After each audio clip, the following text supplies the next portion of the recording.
hindi ka dapat na abogado eh. Hindi ka dapat magturo sa Ateneo. Sinasabi ko sa iyo ngayon. Ako hindi ko inaukusahan ng mga vloggers. Kahit masasakit ang sinasabi nila, ngunit merong basihan. Meron silang pinagmumulan na basihan. Kamukha nung isang vlogger, Mr. Chair. Nakita niya yung isang tarpaulin, isang billboard na-install doon sa SLEX. Kaya lang nung ikaw ay nag-vlog, ito yung title ng vlog mo sa akin eh. Huwag maniniwala sa pakulo at panliling lang ni Marcoleta. Ano ang panliling lang ko, attorney? Public figure ako, pero kailangan malaman ko, sapagkat dito lang may malis ka na eh.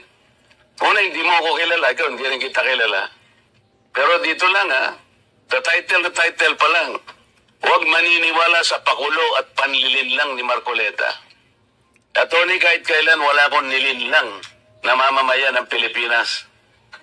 Wala kang karapatan na akusahan mo ako ng ganito. Kung ang pinag-uusapan ay gusto mo lang ma-informahan ang mga nagpa-follow sa iyo kung sino-sinong maraming nagpa-follow. Pwede mo ba sagutin ito muna? Ano yung panlilin lang na sinasabi mo rito? Pero ikaw, attorney, dahil sa attorney ka, yan ang sinasabi mo, at nagtuturo ka pa sa isang reputable institution.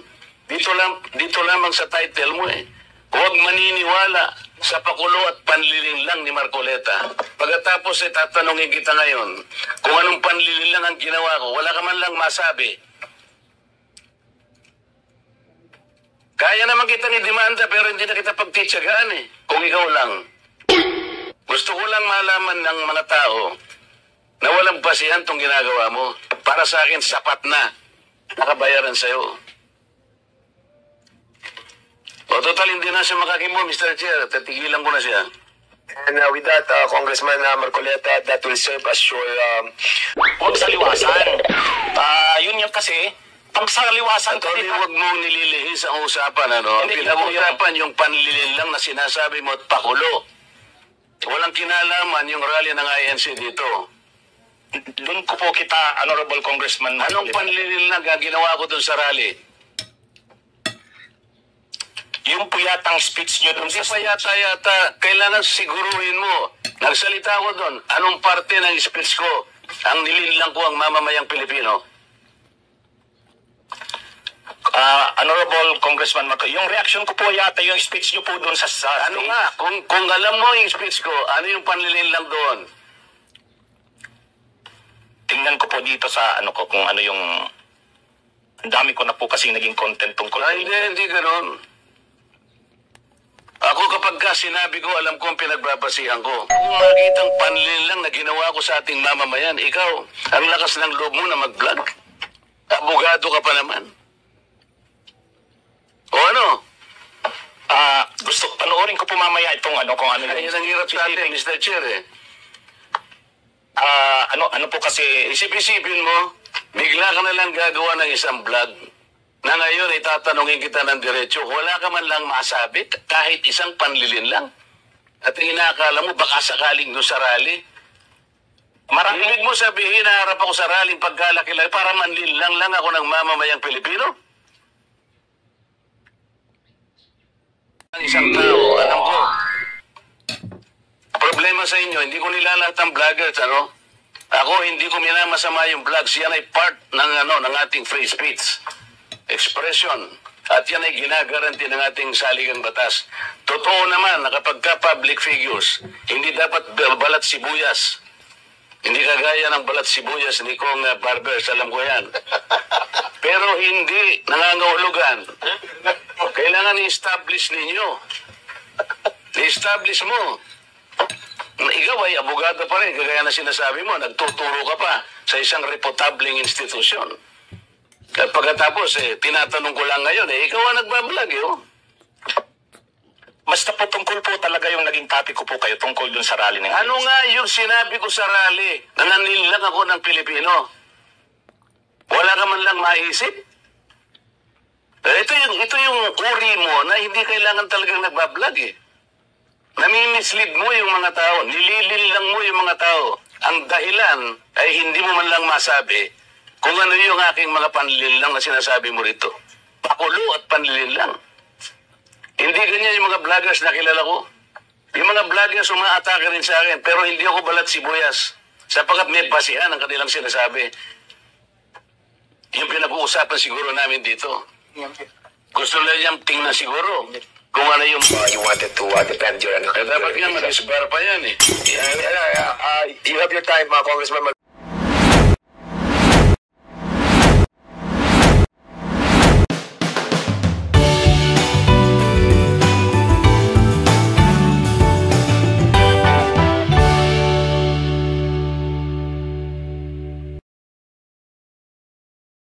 The chair would like to recognize first Congressman Marcoleta.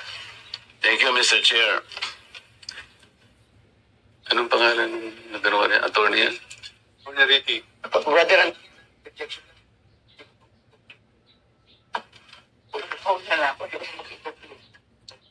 Hindi, tungkol lang sa sinasabi yung doktrina kanina. Attorney, abogado ka pala na nagtuturo sa Ateneo. At sinasabi mo ang diferensya ng private sa public figure. Pagka public figure ay hindi basta-basta. Kahit nabirahin mo, parang may lisensya ka na, parang gano'n sinasabi mo. Pero pag private, talagang kinakailangan may malis ka agad yun. Siguradong...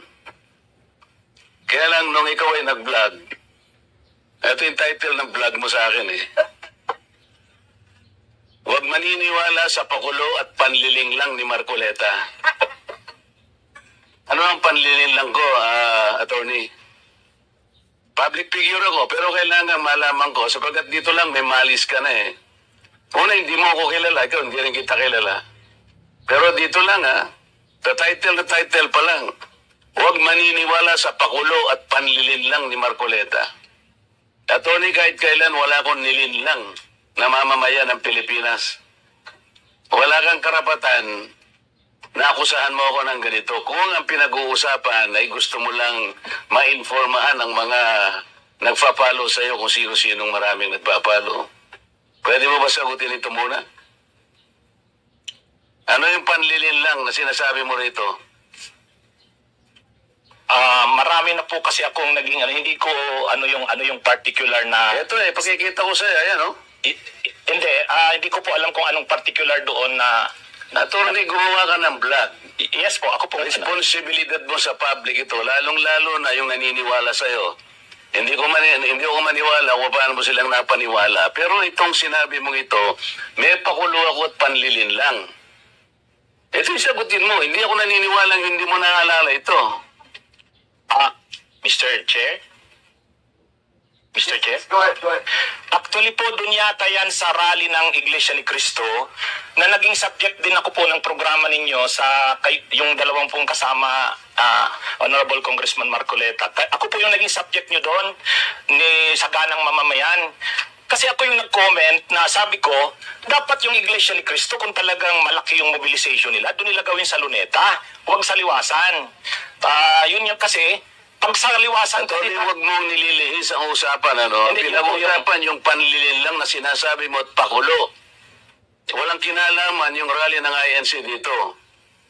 Doon ko po kita, Honorable Congressman Marcoleta. Anong panlilin lang ginawa ko dun sa rally?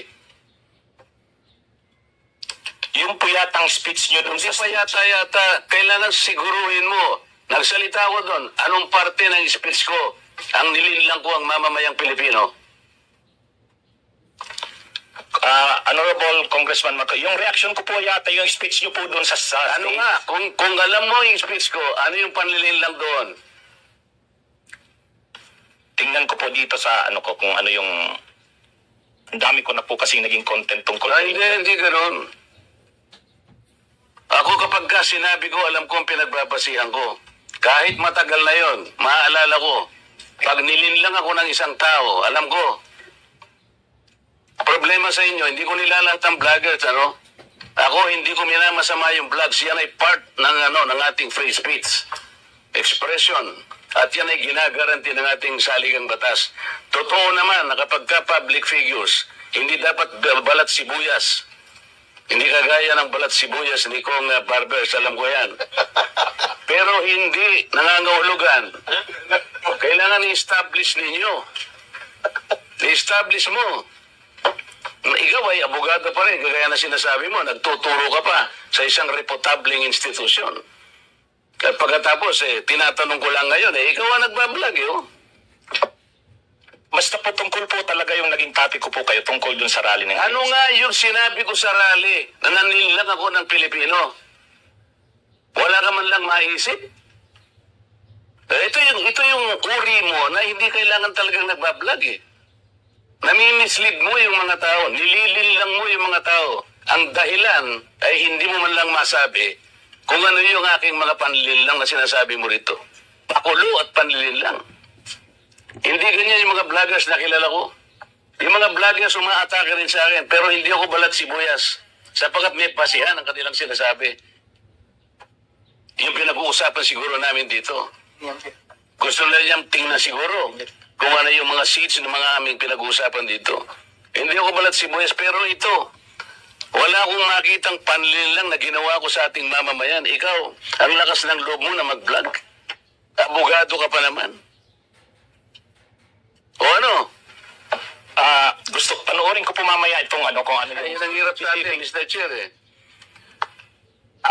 Ano po kasi, Isip-isipin mo, bigla ka na lang gagawa ng isang vlog na ngayon ay tatanungin kita ng diretso. Wala ka man lang masabi, kahit isang panlilin lang. At inakala mo, baka sakaling doon sa rally. Ibig mo sabihin, naharap ako sa rally pagkalaki-laki para manlilang lang ako ng mamamayang Pilipino? Hindi ka dapat na abogado, eh. Hindi ka dapat magturo sa Ateneo. Sinasabi ko sa iyo ngayon. Ako hindi ko inaukusahan ng mga vloggers. Kahit masasakit ang sinasabi nila, ngunit merong basihan. Meron silang pinagmumulan na basihan. Kamukha nung isang vlogger, Mr. Chair. Nakita niya yung isang tarpaulin, isang billboard na na-install doon sa SLEX. Isang female vlogger, Mr. Chair, na napanood ko.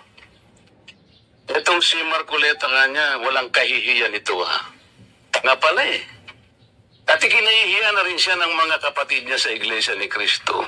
Sapagkat, akalain mong gagawa siya ng billboard, isasama niya kanya si Pastor Kibuloy. Hindi ba niya alam na si Pastor Kibuloy ay ganyan. So, kinakailangan, Mr. Chair, na sagutin ko. Ang pagkakasabi ko lang po na sagutin ko, miss ka ako, hindi kita kilala, pero medyo nasaktan lang ako, pero nandun na lang, pagpapasensya na kita, sapagat ako ay public figure. Kung ako lang ka ako ang ginanito mo, okay lang, eh. Kaya lang kita sasagutin sapagkat yung mga nakikinig sa'yo, baka malin lang mo. Baka sila'y mailigaw mo sa paniwala na ako nga ang gumawa ng billboard na yan. So ipinaliwanag ko, Mr. Chair, hindi ako ang gumawa ng billboard na yan. Nakita ko na lamang po na biglang kasama po ako ron. At hindi naman po ipinaalam sa akin nung gumawa. Siguro po dahil si Pastor Kibuloy po ay tumatakbo rin isang senador, inakala niya sigurong magiging maganda rin para sa kanya kung kami po'y magkasama. Ako naman po'y wala namang magagawa tungkol doon. Pero hindi ko na po, wala na po akong reaksyon sapagkat public figure nga po ako, eh. Lahat kami ay tatamaan. Ito nga po yung napakagandang pagkakasalita po sa Korte Suprema, eh. Mr. Chair, basahin ko lang, maliit lang po ito. The interest of society, ito po yung United States versus Bustos. The interest of society and the maintenance of good government demand a full discussion of public affairs. Complete liberty to comment on the conduct of public men is a scalpel in the case of free speech. The sharp incision of his probe relieves the abscesses of officialdom. Men in public life may suffer under a hostile and an unjust accusation. The wound can be assuaged with a balm of a clear conscience. A public officer must not be too thin-skinned with reference to comment upon his official acts. Kaya kaya ko na lang siyang itolerate, Mr. Chair, yung babaeng yun eh. Pero ikaw, attorney, dahil sa attorney ka, yan ang sinasabi mo, at nagtuturo ka pa sa isang reputable institution, dito lamang sa title mo eh. Huwag maniniwala sa pakulo at panlilin lang ni Marcoleta. Pagkatapos tatanungin kita ngayon, kung anong panlilin lang ang ginawa ko, wala ka man lang masabi.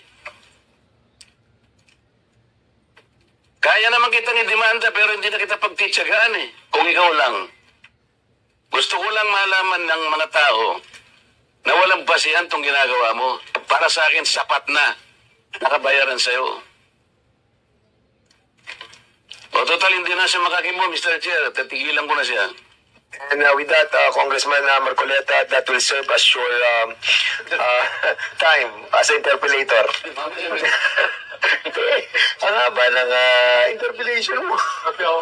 You wanted to defend your... Dapat yan, mag-isbar pa yan eh. You have your time, Congressman